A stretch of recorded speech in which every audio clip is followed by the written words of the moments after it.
श्रीवासादि गौरभक्तवृन्द हरे कृष्ण कृष्ण कृष्ण हरे हरे हरे राम राम राम हरे वृंदावने प्रिया केशवस्य च कृष्ण भक्ति प्रदा देवी सत्यवती नमो नमः। हरे कृष्णा। শ্রী শ্রী রাধা গোবিন্দ টেম্পল ইসকন ব্যাঙ্গালোর তরফ থেকে আমি 18 দিনের ভগবত গীতার 18 অধ্যায় পঠন পাঠনে আপনাদের সাদর প্রণাম জানিয়ে আজকের অধ্যায় শুরু করব। কালকে নেটওয়ার্ক ডিস্টার্বের কারণে আমার আওয়াজ আপনাদের কাছে পৌঁছায়নি। কালকে সপ্তম অধ্যায়ের কিছু সারাংশ আপনাদের জানিয়ে আজকের অষ্টম অধ্যায় আমি শুরু করব। মাতাজি আজকেও একটু সাউন্ডের ডিস্টারবেন্স আসছে। হরে কৃষ্ণ মাতাজি। হরে কৃষ্ণ। হ্যাঁ মাতাজি, আপনি যেই ডিভাইসটা নিয়েছেন সেটা একটু কাছে নিয়ে বলুন, তাহলে হয়তো আমরা ঠিক শুনতে পারবো। আচ্ছা, ঠিক আছে মাতাজি। হরে কৃষ্ণ, এবার শুনতে পাচ্ছেন? হ্যাঁ মাতাজি, শোনা যাচ্ছে। শুনতে হরে পাচ্ছি, কৃষ্ণ। কিন্তু মাঝে মাঝে ডিস্টার্ব দিচ্ছে। দেখা যাক, আপনি শুরু করুন, চালু করুন। হ্যাঁ প্রভুজি, আমরা চেক করে নিচ্ছি। হ্যাঁ। হরে কৃষ্ণ মাতাজি, আপনি শুরু করুন। আচ্ছা, সপ্তম অধ্যায়ে ভগবান কি বলেছেন? সপ্তম অধ্যায়ে ভগবান বলেছেন যে ভগবানের প্রতি আমরা কিভাবে আসক্ত হতে পারি, ভগবান আমাদের মনকে ভগবানের চরণে কিভাবে দিলে আমরা সমস্ত সংশয়ের হাত থেকে মুক্তি পাবো, সেটাই ভগবান এখানে সপ্তম অধ্যায়ে বলেছেন।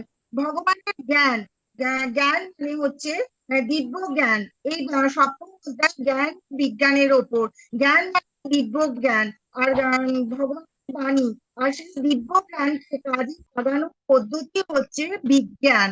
আর ভগবান অনুশীলনের মাধ্যমে আমরা সাধনা এগোতে পারবো।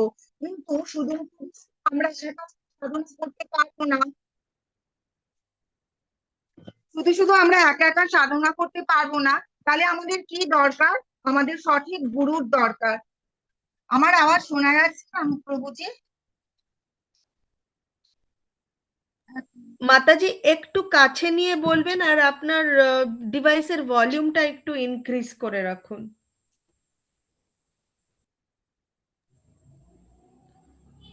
হরে কৃষ্ণ মাতাজি, কন্টিনিউ করুন। হরে কৃষ্ণ।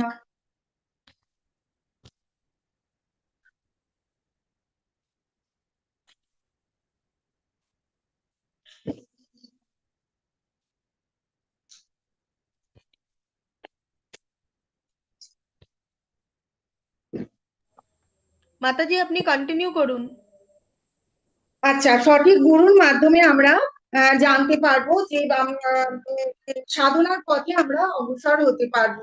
সেই সঠিক গুরুকে, সঠিক গুরু হচ্ছে আমাদের প্রভুপাদ। প্রভুপাদের নির্দেশে আমরা এগোতে পারবো।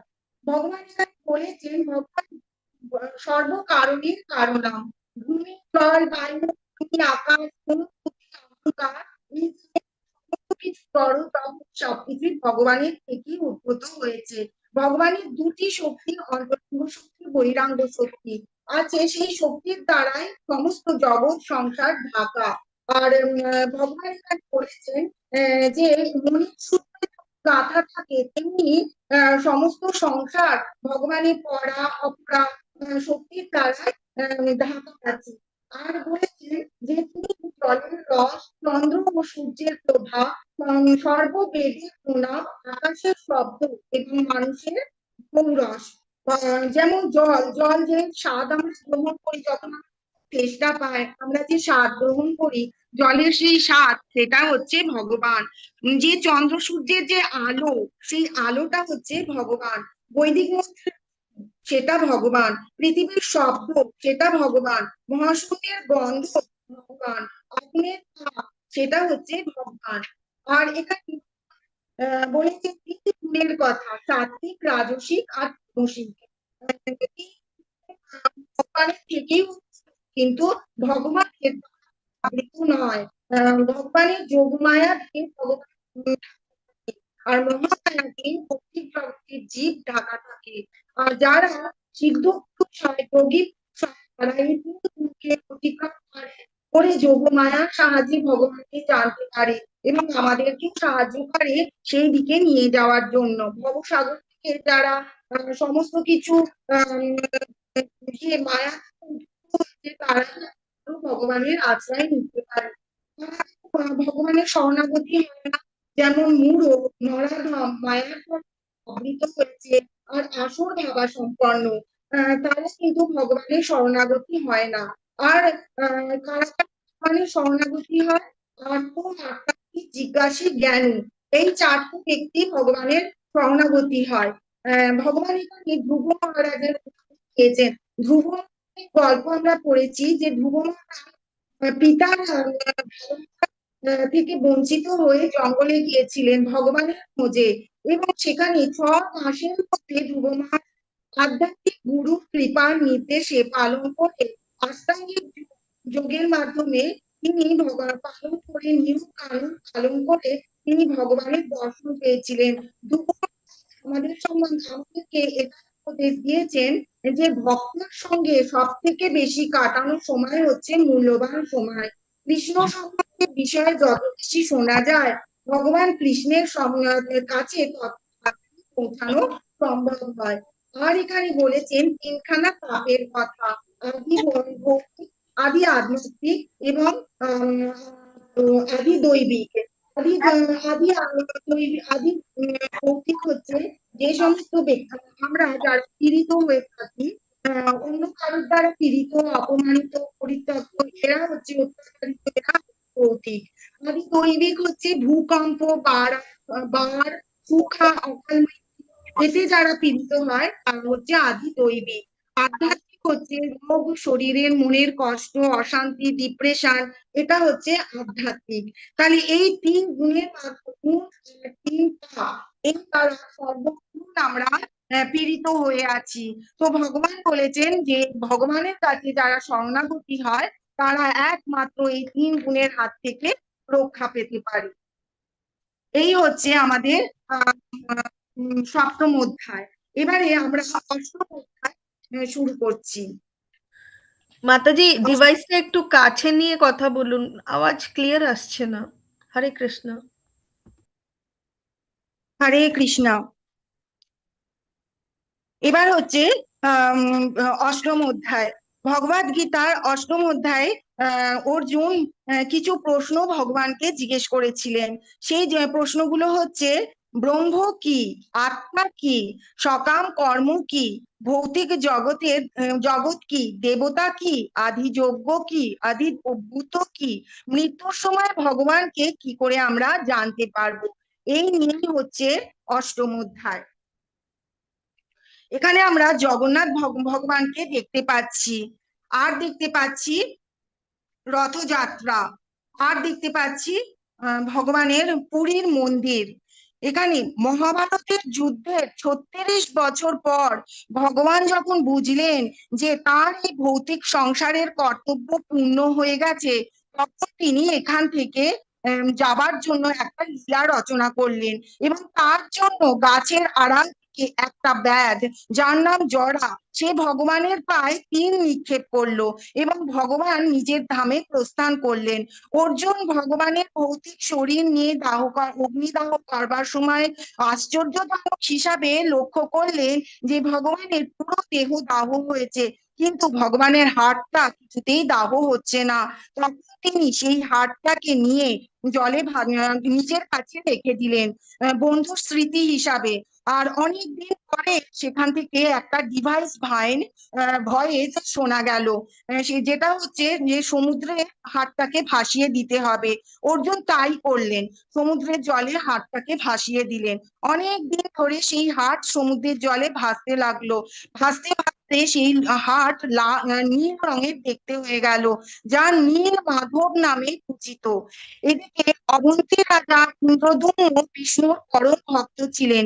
তিনি স্বপ্নে নীল মাধব রূপে জগন্নাথ সন্ধানের আদেশ পেয়ে উড়িষ্যায় চলে এলেন। তারপর অনেক খোঁজার পর একদিন সমুদ্রে চান করার সময় জগন্নাথের কাঠ রূপে সমুদ্রের তটে ভগবান আবির্ভূত হলেন। রাজা বিশ্বকর্মার সাহায্য নিয়ে সেই পবিত্র কাঠ দিয়ে জগন্নাথ, বলরাম আর সুভদ্রার মূর্তি তৈরি করলেন। কিন্তু শর্ত ছিল, যতক্ষণ না মূর্তি নির্মাণ শেষ হবে ততক্ষণ দরজা খোলা চলবে না। অনেক দিন ব্যতীত হবার পর যখন ঘরের মধ্যে থেকেও কোনো আওয়াজ আসছিল না, তখন রাজা দরজা খুলে ফেললেন এবং বিশ্বকর্মা তখন সঙ্গে সঙ্গে অন্তর্ধান হয়ে গেলেন। আর মূর্তিগুলো অসম্পূর্ণই থেকে গেল। আজও জগন্নাথ দেবের মূর্তি স্বরূপ সেইভাবেই পূজিত হয়। মন্দির নির্মাণের গল্প হচ্ছে এটাই। এই হচ্ছে পুরীর জগন্নাথের মন্দির, যা ঐতিহাসিক, স্থাপত্যিক এবং রহস্যময় কারণে হিন্দু ধর্মের অন্যতম পবিত্র ধাম। এবার হচ্ছে প্রথম শ্লোক।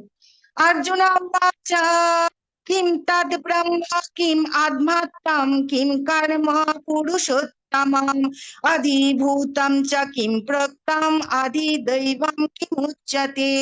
অর্জুন জিজ্ঞাসা করলেন, হে পুরুষোত্তম, ব্রহ্ম কি, আধ্যাত্ম কি, কর্ম কি, অধিভূত, অতি দৈবই বা কাকে বলে? অনুগ্রহ পূর্বক আমাকে স্পষ্ট করে বলো। অর্জুন এখানে ভগবানকে পুরুষোত্তম সম্বোধন করেছে। কেন? কারণ কি, এতক্ষণ ধরে অর্জুন ভগবানকে মিত্র রূপে দেখেছিলেন।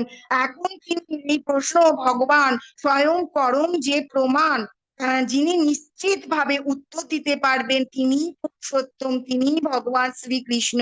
তাই তাকে পুরুষোত্তম বলে তিনি ডেকেছেন। আদি আদি अधिजोगः कथा गोत्र देहोऽस्मिन् मधुसूदन प्रयाण काले च कथं ज्ञेयोऽसि नियतात्मभिः। হে মধুসূদন, এই দেহের অধিযোগ্য কে এবং এই দেহের মধ্যে তিনি কি রূপে অবস্থিত? মৃত্যুকালে জিতেন্দ্রীয় ব্যক্তিরা কিভাবে তোমাকে জানতে পারবেন? এখানে ভগবান মধুসূদন নাম বলে সম্বোধন করেছে। মধুসূদন নামের অসুরকে ভগবান বধ করেছিলেন, তাই ভগবান এখানে মধুসূদন বলে তাকে ডেকেছেন। অর্জুন বলেছেন যে মধুসূদন হচ্ছে মানে ভগবানকে এটাই বলেছেন যে অর্জুনের শরীরের কামরূপী অসুরকে যেন ভগবান বধ করে দেয়। তাই ভগবানকে মধুসূদন বলে ডেকেছেন। এখানে ভগবান বলছেন যে যারা ভক্তিমূলক সেবায় যুক্ত থাকে তারা মৃত্যুর সময় তোমাকে কিভাবে জানতে পারবে, অর্জুন জিজ্ঞাসা করলেন। কারণ কি, মৃত্যুর সময় প্রচন্ড পীড়া হয়। যেমন যদি 1000টা বিচ্ছু একসাথে দংশন করে, সেই রকম পীড়া যেমন আমরা ভোগ করি, ঠিক মৃত্যুর সময় সেই রকম পীড়াই শরীরে হয়। তো সেই পীড়া যখন হয় তখন আমরা কিভাবে ভগবানকে জানতে পারবো? আমরা তো ভগবানকে জানতে পারবো না। সেটাই অর্জুন জিজ্ঞেস করছেন, কি উপায় আমরা ভগবানকে জানতে পারবো? শ্রী ভগবান অক্ষরম ব্রহ্ম পরমম স্বভাবো আধ্যাত্মম উচ্যতে ভূত ভাবোদ্ভকারো বিসর্গ কর্ম সংগীতঃ। পরমেশ্বর ভগবান বলিলেন, নিত্য বিনাশ রহিত জীবকে বলা হয় ব্রহ্ম এবং তার নিত্য স্বভাবকে বলে আধ্যাত্ম। ভূতগণ উৎপত্তি ও বৃদ্ধি কারণ সংসারী কর্ম। ভগবান বলেছেন ভৌতিক জীব সৃষ্টি পদার্থ স্থূল পদার্থের মধ্যে জড়িত। পঞ্চতত্ত্ব পৃথিবী, জল, অগ্নি, বায়ু, আকাশ। পঞ্চকর্মেন্দ্রিয়া নাক, হস্ত, পাদ, উপস্থ বায়ু। পঞ্চ জ্ঞানেন্দ্রিয়া নাক, জিহ্বা, চক্ষু, চর্ম, কর্ণ। পঞ্চ তন্মাত্রায় গন্ধ, রস, রূপ, স্পর্শ, শব্দ। চার অন্তঃকরণ মন, চিত, বুদ্ধি, অহংকার। এই সমস্ত দিয়ে ভৌতিক পদার্থের স্থূল পদার্থ তৈরি। পরমাণুর অর্থ হলো ভগবান। ভৌতিক জীব নিত্য স্বভাব, মানে জীবের স্বরূপ ভগবানের নিত্য দাস। এই জ্ঞান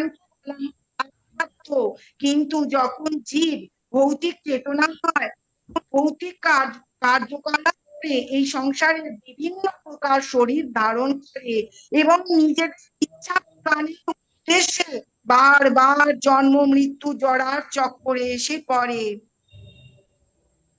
আদিভূতম খলু ভাবা পুরুষশ্চাধিদৈবতম আধিযোগ্য অহমেবাত্র দেহে দেহ সম্বরা। হে ঈশ্বরের শ্রেষ্ঠ, নশ্বর জড়া প্রকৃতি অধিভূত সূর্য চন্দ্র আদি সমস্ত দেবতাদের সমষ্টি রূপ বিরাট পুরুষকে অধিদৈব বলে। আর দেহীদের দেহান্তর্গত অন্তর্যামী রূপে আমি অধিযোগ্য। ভগবান বলেছেন, নিরন্তর পরিবর্তনশীল এই ভৌতিক প্রকৃতি অধিভূত জীব মানে জীব যেখানে উৎপন্ন হয় বাড়ে, কিছু সময় পর্যন্ত এই পৃথিবীতে থাকে, কিছু গৌণ পদার্থ তৈরি করে, আবার বিলুপ্ত হয়। এই যে ভৌতিক প্রকৃতি, একে বলা হয় অধিভূত পরমেশ্বরের বিরাট স্বরূপ, যার মধ্যে দেবতা, সত্যলোক, সূর্য চন্দ্র গ্রহ সমস্ত কিছু আছে, তাকে বলা হয় অধিদৈব। আর প্রত্যেক শরীরের মধ্যে পরমাত্মা, যিনি ক্ষীরোদকশায়ী বিষ্ণু রূপে রয়েছেন, তিনি হচ্ছেন আদিযোগ্য। মাতাজি একটু কাছে অন্তকাল, এসে বলবেন, একটু কাছে। অনেকটা কাছে এসেই বলছি মাতাজি, তো শোনা যাচ্ছে না। ডিস্টারবেন্স হচ্ছে। আচ্ছা ঠিক আছে, আপনি কন্টিনিউ করুন।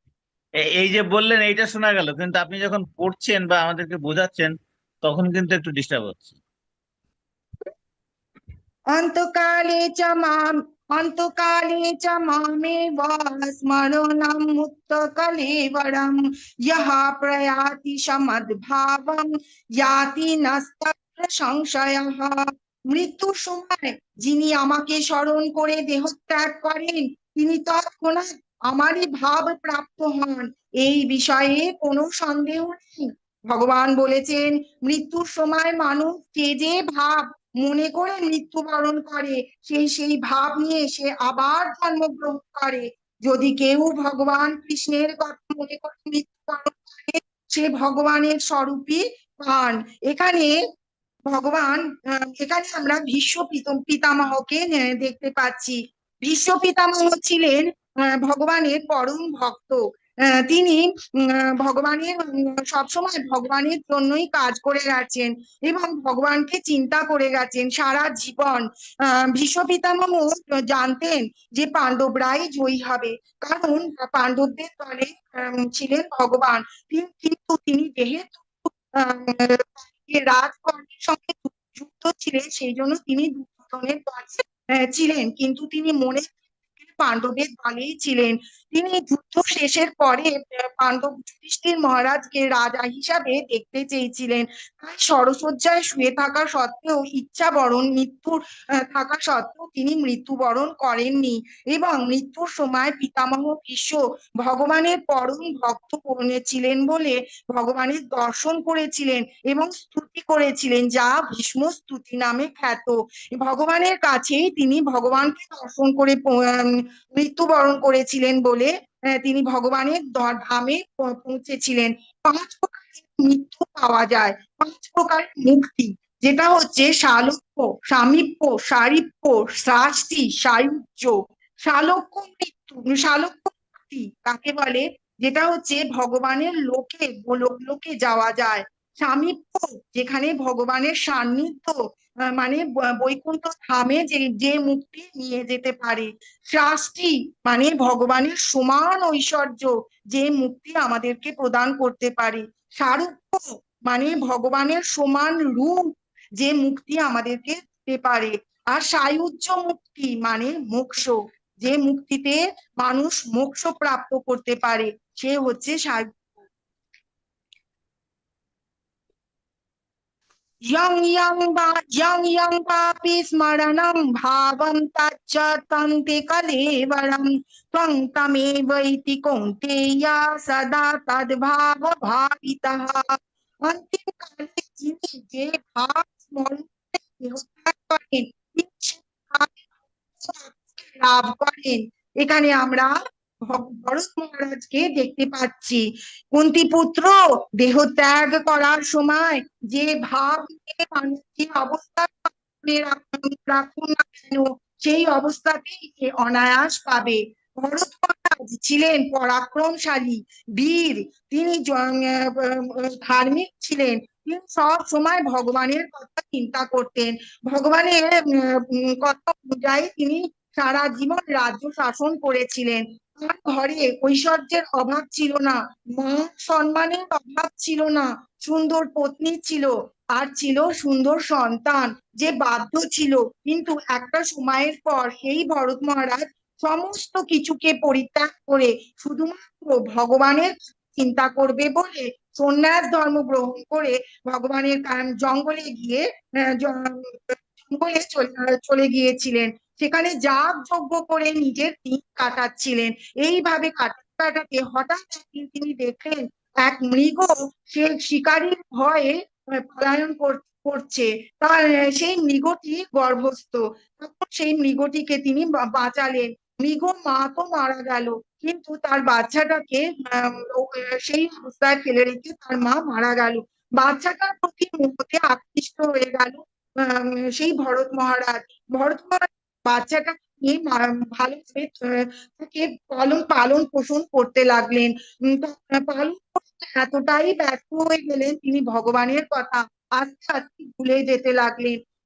যার জন্য তিনি গৃহত্যাগ করেছিলেন, সমস্ত সংসার ত্যাগ করেছিলেন, সেই ভগবানকে আস্তে আস্তে ভুলে গিয়ে মৃগ শাবকের মুহূর্তে ব্যস্ত হয়ে গেলেন।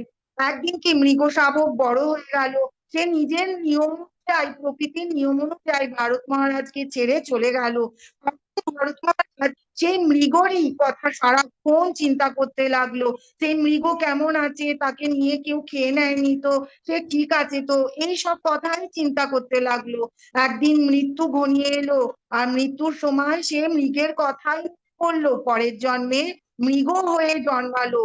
কিন্তু যেহেতু সে ভগবানের কথা চিন্তা করতো, ভগবানের ধার্মিক ছিল, তাই তার সেই সুবুদ্ধি মৃগ অবস্থাতেও তার সেই মনুষ্য জন্মের সুবুদ্ধিটি তার মাথায় ছিল।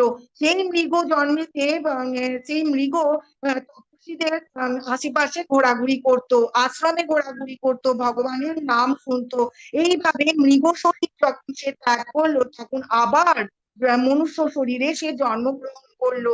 মনুষ্য শরীর পাওয়ার পর সে আর সেই ভুল করলো না, নিজেকে জড় ভরতে পরিণত করলো, যার নাম জড় ভরত। এবারে সে নিজেকে সমস্ত মায়ার থেকে নিজেকে দূরে রাখার জন্য না তো চোখে না তো কারোর কথা শুনতো, না কিছু বলতো। এইভাবে সে তপস্যা করতো, করতে করতে সে বিশাল বড় ভক্তে পরিণত হলো, এবং তার সে অনেক ভালো জ্ঞান আমাদেরকে দিতে পেরেছিল, এবং ভগবানের ধামে পৌঁছাতে পেরেছিল। তাহলে মৃত্যুকাল যেরম ভাবে চিন্তা করে, সেরম ভাবেতে সেই অবস্থাতেই মানুষ পৌঁছায়। ভগবান সেটাই বলেছে, তস্মাৎ সর্বেষু কালেষু মামুষারা যুদ্ধ চ ময়ার্পিতা মনো বুদ্ধি মামৈব সংশয়ঃ। অতএব হে অর্জুন, সর্বদা আমাকে স্মরণ করে তোমার স্বভাব বিচিত যুদ্ধ করো, তাহলে আমাকে তোমার মন ও বুদ্ধি অর্পিত হবে, এবং নিঃসন্দেহে তুমি আমাকেই লাভ করবে। ভগবান অর্জুনকে যুদ্ধ করতে বলেছে। সংসার আমরা এই তিন সমস্ত জড় জগৎ সব সময়তেই আমরা লড়াই করে চলেছি, অর্জুনের মতো লড়াই করে চলেছি। ভগবান কিন্তু আমাদেরকে লড়াই করতেই বলেছে, কিন্তু কিভাবে লড়াই করতে। অর্জুন ভগবানের প্রতি মন আবিষ্ট রেখে লড়াই করেছিল, ভগবান আমাদেরকেও বলছে আমরাও যেন ভগবানের দিকে মন করে এই ভব সংসারের লড়াইয়ের মধ্যে লড়াই করতে পারি। ভক্ত সঙ্গ দেখাচ্ছে, অভ্যাস যোগেন চুক্তিনা চেতসা নামিনা পরমং পুরুষম দিব্যম ইয়াতি পার্থানুচিন্তন। হে পার্থ, অভ্যাস যোগে যুক্ত হয়ে অনন্তকাম চিত্তে যিনি অনুক্ষণ পরম পুরুষের চিন্তা করেন, তিনি অবশ্যই তাকে প্রাপ্ত করেন। এখানে ভক্ত সঙ্গ দেখাচ্ছে। ভক্ত সঙ্গ অভ্যাস করেছে কিরকম, ভগবানের কথা নাম সংকীর্তন করেছে। আমাদেরকেও সব সময় ভক্ত সঙ্গের মধ্যে থাকতে হবে। চৈতন্য মহাপ্রভু মধ্যলীলাতে বর্ণিত করেছেন, সাধু সঙ্গ সর্বশাস্ত্র কয়, লাভ সাধু সঙ্গ সর্বসিদ্ধ হয়। সাধু সঙ্গের মাধ্যমে আমরা ভক্ত সঙ্গ করলে ভগবানকে জানতে পারবো এবং আমরা ভগবানের কাছে পৌঁছাতে পারবো। এবার আমরা অজামিলের কাহানি দেখছি।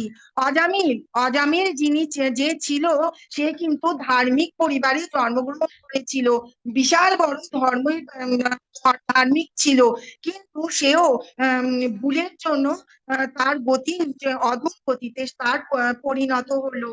সে একবার কি হয়েছে, জঙ্গলে গেছে, ভগবানের পুজো করে জঙ্গল থেকে ফিরছে।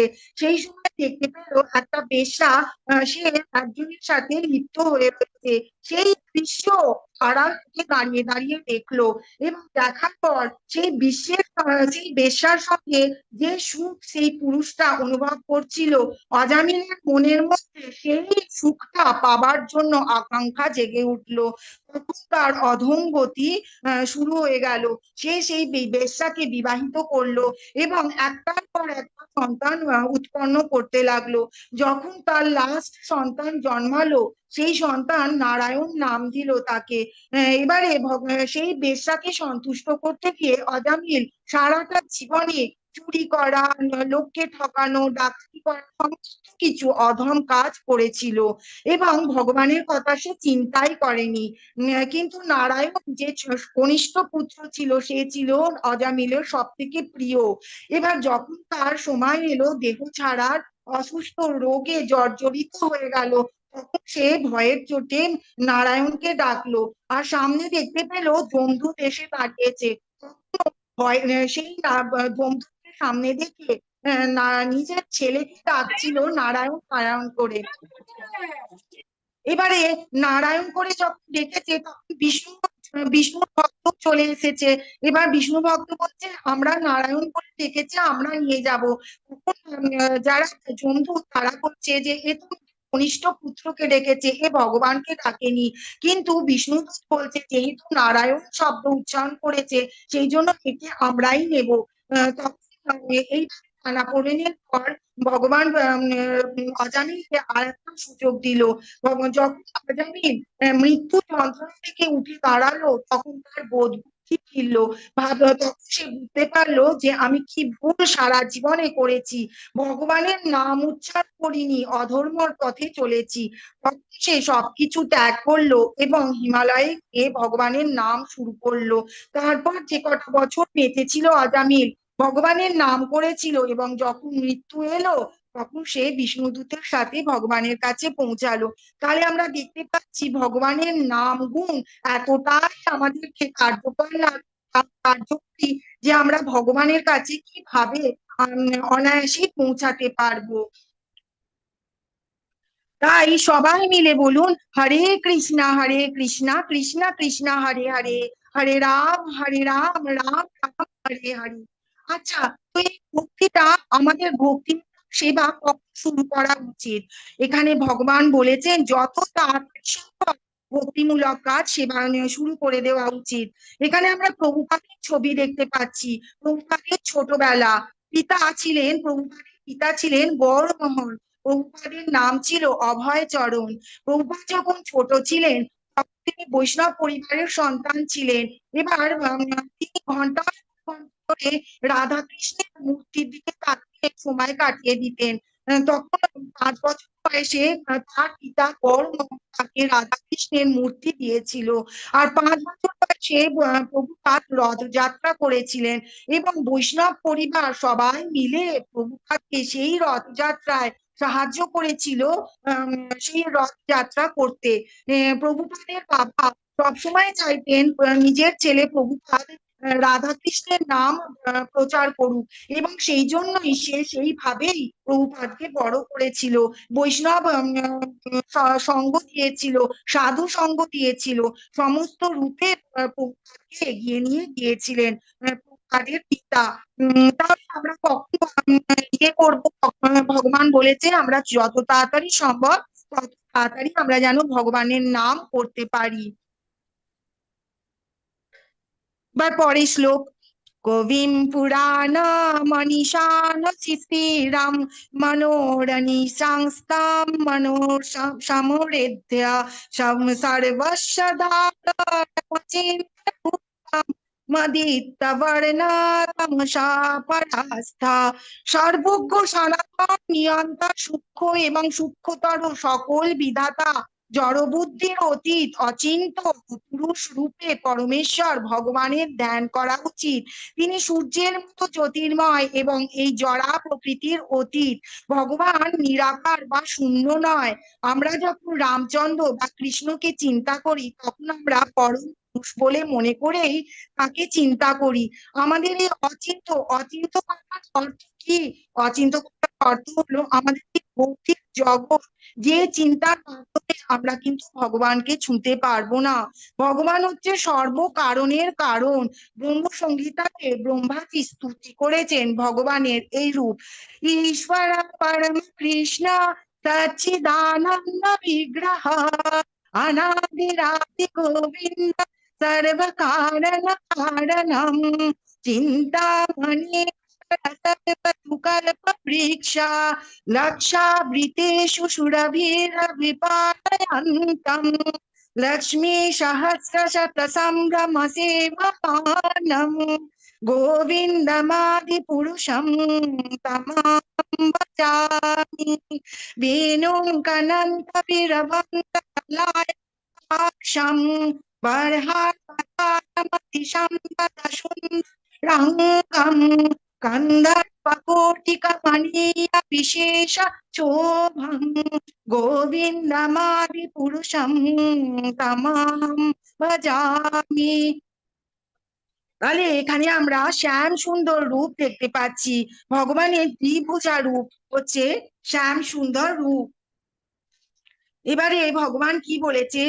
অনন্য চেতসা সততম ইয়ো মাম স্মরতি নিত্যশঃ তস্যাম সুলভঃ পার্থ নিত্যযুক্তস্য যোগিনা। হে পার্থ, একাগ্র চিত্তে কেবল আমাকেই নিরন্তর স্মরণ করুন। আমি সেই নিত্যযুক্ত ভক্তযোগীর কাছে সুলভ হই।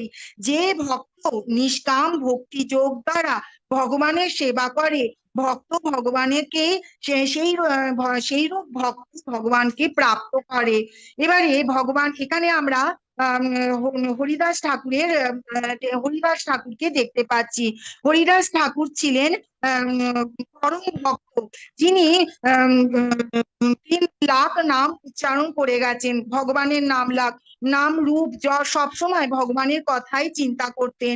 আর তিনি যখন হরে কৃষ্ণ মহামন্ত্র করতেন তখন জোরে জোরে করতেন, কারণ তিনি বলতেন যে যারা এই পশু পাখি জগতের জীব সবাই যেন হরে কৃষ্ণের মন্ত্র শুনে উদ্ধার পায়। ভক্তরা এরকমই হয়। ভক্তরা সবসময় চিন্তা করে জড় জগতের মানুষ কিভাবে উদ্ধার পাবে, আর সেই উদ্ধারের একমাত্র কারণ হচ্ছে ভগবানের নাম। মামুপেত্য পুনর্জন্ম দুঃখালয়া শাশ্বতম নাপ্নুবন্তি মহাত্মানঃ সংসিদ্ধিম পরমাং গতঃ। মহাত্মা ভক্তিপরায়ণ যোগীগণ আমাকে লাভ করে আর এই দুঃখপূর্ণ নশ্বর সংসারে পুনরায় জন্মগ্রহণ করেন না, কেননা তারা পরম সিদ্ধি প্রাপ্ত করেছেন।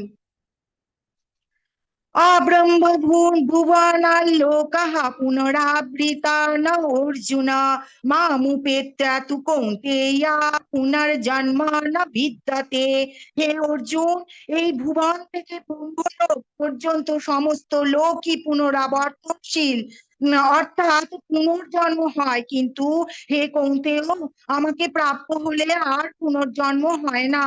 ভগবান বলছেন সমস্ত যোগী, যেমন কর্মযোগী, জ্ঞান যোগী হোক, ধ্যান যোগী হোক, সবার মধ্যে শ্রেয় হচ্ছে ভক্তি যোগী। যে ভক্তি যোগীতে কৃষ্ণ ভাবামৃত ভক্তি করে সিদ্ধি প্রাপ্ত করে, তাহলে তারাই কিন্তু কৃষ্ণের কৃষ্ণের দিব্য ধামে পৌঁছাতে পারে। আমাদের এই পৃথিবীর ওপরে 7খানা লোক, তলায় 7টা লোক, মোট 14টা লোক আছে। উপরের লোকগুলো হচ্ছে সত্যলোক, জনলোক, তপলোক, মহরলোক, স্বর্গলোক, ভূবরলোক, ভূলোক।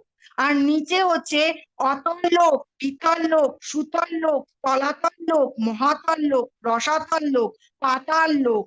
এই জীব যখন ভৌতিক জড়জগতে আসে, নিজের ইচ্ছা পূরণের জন্য সব সময় এই 14টা লোকে ঘোরাঘুরি করে, জরা মৃত্যুর ব্যাধিতে আর এই দুঃখালয়ের সংসারে ঘোরে। কিন্তু যারা যোগী হয় তারা এই সমস্ত লোকের ঊর্ধ্বে চলে যায় আর ভগবানের ধামে পৌঁছাতে পারে। এখানে আমরা ব্রহ্মাজিকে দেখতে পাচ্ছি। ব্রহ্মাজি হচ্ছেন, যখন ব্রহ্মাজি গর্ভদোক্সায় বিষ্ণুর নাভি থেকে উৎপন্ন হয়েছে, যখন ব্রহ্মাজি গর্ভদোক্সায় বিষ্ণুর নাভি থেকে উৎপন্ন হয়েছিলেন, তখন চতুর্দিক অন্ধকার ছিল। ব্রহ্মাজি ভাবছেন আমি কোথায় আছি, আমি কে, আমার উৎস কি। তখন নিজের উৎস খোঁজার জন্য পদ্মের যে নাল আছে সেই নালের মধ্যে তিনি প্রবেশ করলেন। ভাবলেন সেখান থেকে নালের অবশেষে গেলে আমি আমার উৎসকে জানতে পারবো। অনেকটা দূর পৌঁছাবার পরেও ব্রহ্মাজি সেই নালের সন্ধান পেলেন না। তখন ব্রহ্মাজি ওপরে চলে এলেন। যখন সে ওপরে এসে পদ্মের উপর স্থির হয়ে এসে বসলেন, যখন তার চিত্ত স্থির হলো, তখন তার কানে ভেসে গেল তপ করো, তপ করো। তখন তার মুখ দিয়ে বেরোলো ওম। সেই ওম হচ্ছে ভগবান, ভগবান বিষ্ণু। সেই ওমের মাধ্যমে ভগবানের জ্ঞান ব্রহ্মাজির কানে এসে পৌঁছালো। সেই জ্ঞানই গর্ভদোক্সায় বিষ্ণুর থেকে উৎপন্ন হওয়া ব্রহ্মাজি, সেই জ্ঞান সমস্ত দেবতাদের এখানে দিচ্ছেন, দেবতাদের ভগবানের জ্ঞান শোনাচ্ছেন। এখানে আমরা শিবজিকে দেখতে পাচ্ছি। শিবজি পার্বতী কে ভগবানের জ্ঞান শোনাচ্ছে, ভাগবত শোনাচ্ছে। শিবজি হচ্ছেন ভগবানের পরম ভক্ত। শিবজি পার্বতীকে বলেছিলেন, হে পার্বতী, আমি তোমায় ভাগবতম শোনাবো। যতক্ষণ তোমায় শোনাবো তুমি শুধু হুঙ্কার দিয়ে জানাবে যে তুমি শুনছো। কিন্তু একটা সময়ের পর সেই পার্বতী নিদ্রায় চলে গিয়েছিলেন, কিন্তু হুঙ্কার আওয়াজটা ঠিকই ভেসে আসছিল। তখন শিবজি ভাবলেন যে এই হুঙ্কারটা আসছে কোথা থেকে। তিনি লক্ষ্য করলেন একটা তোতা পাখি গাছের উপর বসে হুঙ্কার দিচ্ছে। সেই তোতা পাখিটি কে ছিল? সেই তোতা পাখিটি ছিল রাধারানী তোতা পাখি। সেই রাধারানী তোতা পাখিকে দেখে ভগবান শিবজি প্রচন্ড পরিমাণে রেগে গেলেন। তখন তাকে হত্যা করার জন্য সে রাধারানী তোতা পাখির পেছনে ধাওয়া করলেন। তোতা পাখি ভয়ের চোটে গিয়ে সামনে ব্যাসদেবের আশ্রম ছিল, সেখানে ব্যাসদেবের গর্ভে ভ্রূণ অবস্থায়, মুখের মধ্যে দিয়ে ভ্রূণ অবস্থায় তার গর্ভে স্থান নিল। তখন এবারে 12 বছর অতিক্রম হয়ে যাওয়ার পর সেখান থেকে তিনি বেরোলেন না। তখন ব্যাসদেব তাকে অনেক অনুরোধ বিনয় করলো এবং তখন তিনি জানালেন যে বাইরে মায়ার জগৎ, বাইরে বেরোলেই তিনি মায়ায় আবিষ্ট হবেন। ভগবান তখন তাকে বললেন তুমি বাইরে বেরো, তোমাকে মায়া আক্রমণ করবে না। তখন সেই 12 বছরের সুখদেব গোস্বামী পরমহংস রূপে বাইরে এলেন। মাতৃগর্ভের বাইরে আসার সাথে সাথে তিনি জঙ্গলে নিজেকে লুকানোর জন্য দ্রুত বেগে ছুটে গেলেন। সেখানে তখন ব্যাসদেব তাকে ধরার জন্য নিজের ভক্তদেরকে তাকে ভগবানের কথা শোনালেন। তখন সেই ভগবানের কথা শুনে সুখদেব মহারাজ ব্যাসদেবের কাছে এসে পৌঁছালেন। ব্যাসদেব তখন তাকে ভাগবত শুনিয়েছিলেন। পরবর্তীকালে সেই ভাগবতম ইয়ের কাছে ধরে পরীক্ষিত মহারাজের হাত ধরে আমাদের কাছে এসে পৌঁছেছিল। এবার তারপরেরটা হচ্ছে বেদেষু যজ্ঞেষু তপেষু চৈব দানেষু ইয়াত পুণ্য ফলং প্রদিষ্টম অত্তে যোগী পরম স্থানুপতি বৈতচ্ছাদ্যম। ভক্তি যোগ অবলম্বন করলে তুমি কোনো ফল বঞ্চিত হবে না। বেদ পাঠ, যজ্ঞ, অনুষ্ঠান, তপস্যা, দান আদি যত প্রকার দান কর্ম আছে, জ্ঞান আছে, সেই সমুদায়ের যে ফল তার তুমি ভক্তিযোগ দ্বারা লাভ করে আদি পরম ধাম প্রাপ্ত হও। এখানে আমরা ভগবান বলছে যে আমাদের কোনো কাজই ফেলনা নয়, ভগবানের জন্য করা সমস্ত কাজই হচ্ছে কার্যকর। এখানে আমরা কপিল মুনিকে দেখতে পাচ্ছি। কপিল মুনি মাতা দেবাহুতিকে ভগবদ গীতা সাংখ্য যোগ ভগবানকে শুনিয়েছিলেন, মাতাকে শুনিয়েছিলেন। এখানে আমরা ভগবানের ভক্তকে দেখতে পাচ্ছি। ভক্তিযোগী 5 প্রকার হয়, যারা ভক্তিতে সবসময় লিপ্ত থাকে: শান্ত রস, দাস্য রস, সাক্ষ্য রস, বাৎসল্য রস এবং মাধুর্য রস। যারা গরু, গাছ, পাখি, পশু, বাঁশি এই রূপে যারা ভগবানের সেবা করে তারা হচ্ছে সাক্ষ্য শান্ত শান্ত রসে। আর যারা ভগবানের গোপালক সখা, হ্যাঁ, যারা সখা রূপে ভগবানের সেবা করে তারা হচ্ছে সাক্ষ্য। আর যারা যে মাতা ভগবানকে সেবা করেছিলেন, মাতা যশোদা সেবা করেছিলেন, সে হচ্ছে সেই রসটা হচ্ছে বাৎসল্য রস। আর রাধারানীর রস, গোপীদের রস হচ্ছে মাধুর্য রস। আর এই সুন্দরভাবে সত্যব্রত মুনি দামোদর অষ্টকম স্তোত্রমে ভগবানের এই যে বাৎসল্য রস সেটা ফুটিয়ে তুলেছিলেন।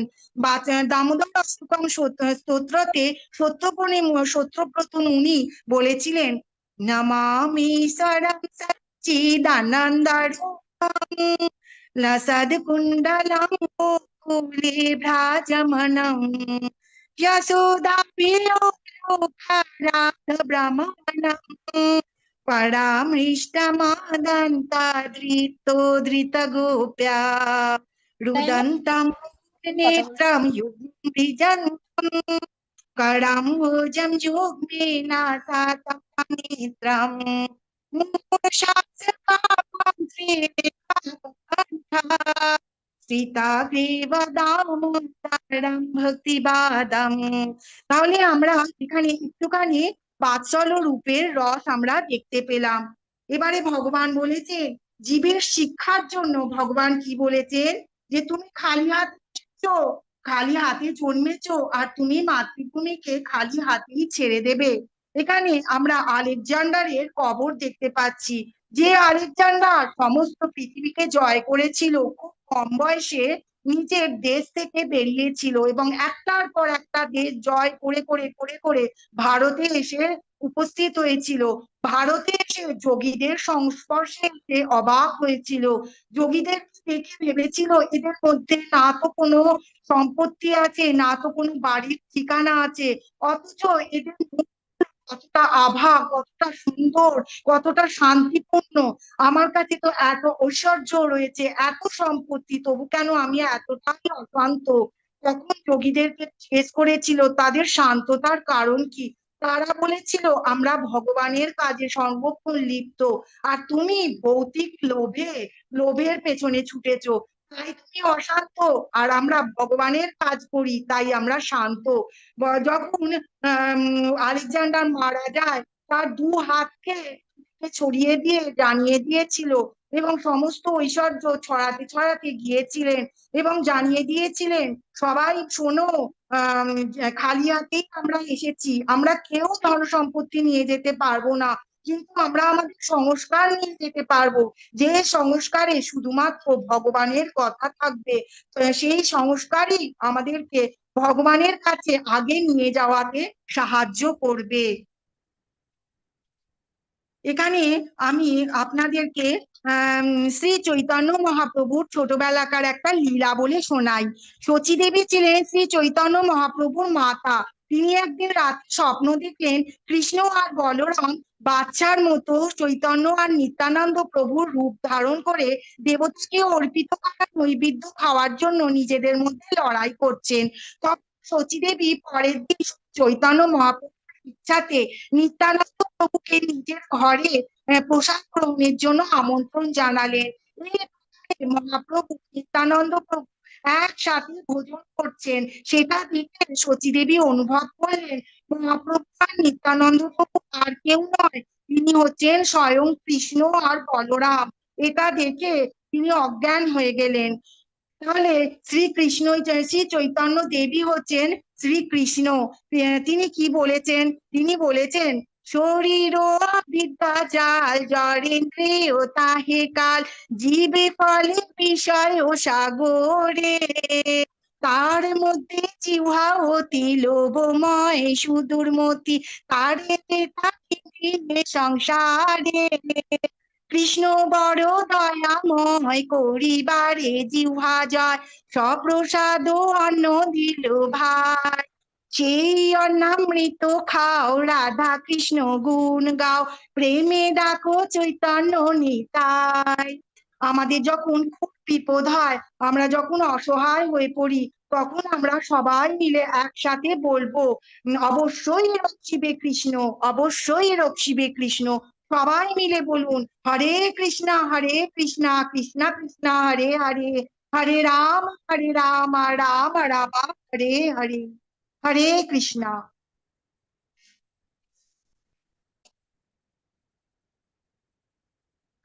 हरे कृष्णा प्रभु जी माता जी। हरे कृष्णा।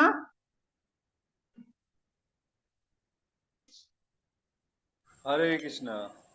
মাতাজি শোনা আমরা গেছে প্রভু? লাইক এটা কথাটা কেটে কেটে আসছে। একটুও শুনতে পাননি আপনারা? শুনতে শুনতে পাচ্ছি পেয়েছি, কিন্তু পরিষ্কার আসছে না। পরিষ্কার নয়।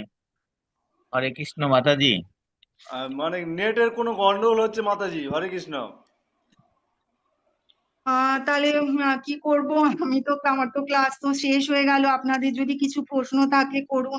কিছুই হ্যাঁ, শুনতে প্রশ্ন পাননি আছে আপনারা? মাতাজি। আগের দিনেও এরকম হচ্ছিল মাতাজি, বলবো আর আমরা বলার হয়নি। আগের দিনেও কিছু শুনতে আচ্ছা, পাইনি, আগে তো শুনতে পেয়েছি কিন্তু গতকালের এটা একদম কেটে কেটে কেটে কেটে গিয়েছে। আপনারা কিছু বুঝতে পেরেছেন আমি যা বললাম? হালকা হ্যাঁ হালকা মাতাজি, বোঝা খুব গেছে। সুন্দর বুঝতে পেরেছি। হরে কৃষ্ণ খুব মাতাজি, আমার একটা প্রশ্ন আছে, আমি প্রশ্নটা করতে পারি? হ্যাঁ বলুন।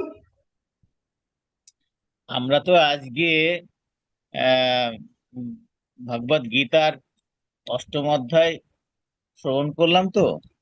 তা এই হ্যাঁ, অষ্টম অধ্যায়ের নাম হচ্ছে অক্ষর ব্রহ্ম যোগ।